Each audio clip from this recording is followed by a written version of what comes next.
Welcome to the Aussie exclusive. We've got our hands on the Focus Jam SL. This bike is an absolute beast, and this is our first impressions video. So Blake, mate, this bike's been with you for a couple of weeks now. There's plenty to unpack, like an absolutely amazing looking bike visually, but then it's loaded with features and bits and pieces. First, give us a run through of the aesthetics.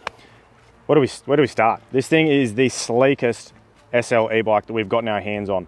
The Fazua motor is tucked away entirely. The only way you can possibly see it is if you're looking at the bottom bracket from underneath. This thing is sleek, it's svelte. This colorway, I'm loving it, the two-tone black. Yeah, this is probably one of the best looking bikes that we've had in the mag, I think. I would say hands down. Now, we've said that a few times because different bikes arrive and we're always in love with them, but this thing is just ridiculous. It's such a head turner. Focus have nailed it in that regard.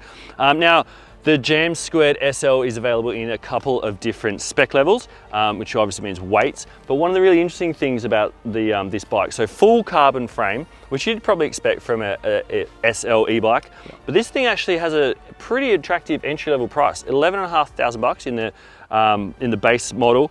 But again, you're still getting that same Fazua motor.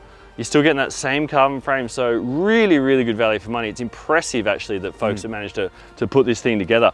Now, I just mentioned the Fazua motor. Tell us a bit about the power and the battery that these things come packed. So the Fazua Ride 60 system has, funnily enough, 60 Newton meters of power. So it's really interesting to see that like these SL motors are starting to creep up even above some of the power of the early EMTB motors, which, look, it's really not that long ago that we were seeing EMTB sort of become a thing. So the fact that these SL motors are starting to creep up into that power range is very, very exciting.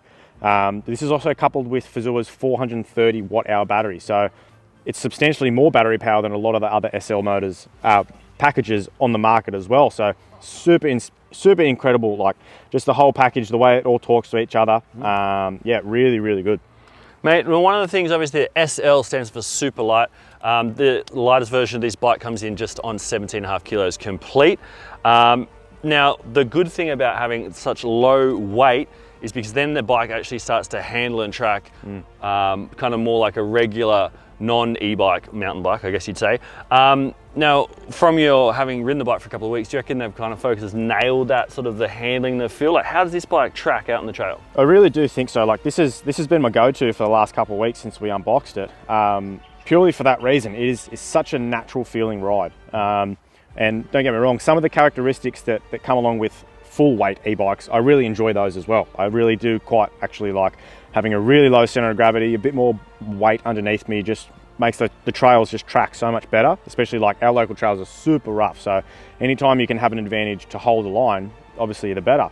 But that is taken away from all the agility and the maneuverability of the bike, where the Jam2 SL, that 17.5 kilo mark for some reason is really, really, you know, advantageous on both ways. So we've got 29-inch exclusive wheels, so we're rolling over stuff, no dramas. But the low center of gravity of this bike, coupled with just the general geometry package, is amazing. Wow, best of both worlds. There you have it. So it's got all the benefits of an e-bike. It's got all the kind of ride characteristics of an acoustic bike. Mate, this is certainly an impressive bike. We've only had it for a couple of weeks, like we said. We're going to hold on to it for another couple of months. So to get an in-depth wrap-up of how this thing handles, keep an eye on our channel and keep an eye on the next upcoming edition of the magazine as well. For now, Blake, first impressions, pretty damn positive and definitely one of the sickest looking bikes we've ever had here at the mag.